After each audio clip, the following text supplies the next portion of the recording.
In level 4, we're solving distance formula equations. So you're going to set up a distance formula equation where you know the distance. In this example, the distance is going to be 10 units. And for your 2 points, you're missing one of the coordinates, and you're going to solve for that coordinate. So this says the diameter of a circle between the points A3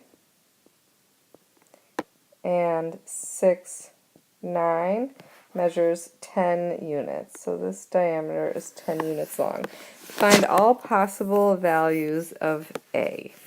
So basically the length of the line between these 2 points is 10 units, and we want to solve for A. So we set up our distance formula. Remember the distance formula?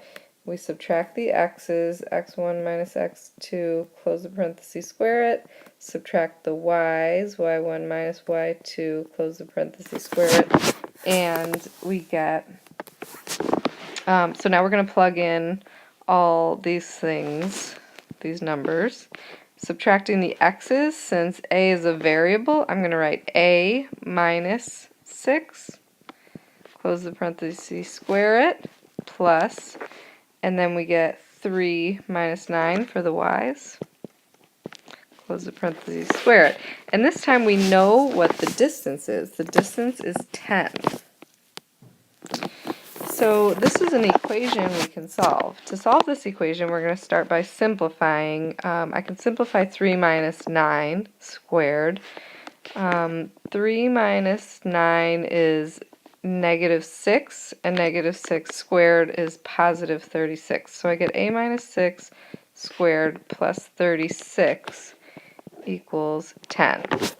Okay, now I'm trying to solve for a, and I want to isolate it, so I want to get rid of this giant radical. And I can get rid of a radical by squaring both sides. So the square cancels out the square root. And I'm left with just a minus 6 quantity squared plus 36 equals, and then when I square 10 I get 100. Now I want to isolate the part being squared, so I'm going to subtract 36 from both sides. And I get a minus 6 quantity squared equals 64. Next, I want to get rid of the square. And to cancel out something that's being squared, I square root both sides.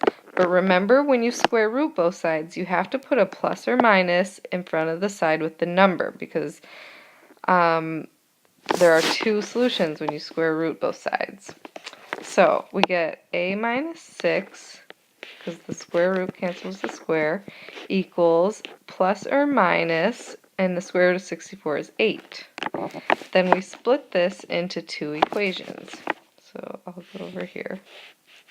My 2 equations would be a minus 6 equals positive 8, and a minus 6 equals negative 8. I add 6 to both sides, and we get a equals 14, or add 6 to both sides here, and we get a equals negative 2. So those are 2 possible values for a that would give this line segment a length of 10 units.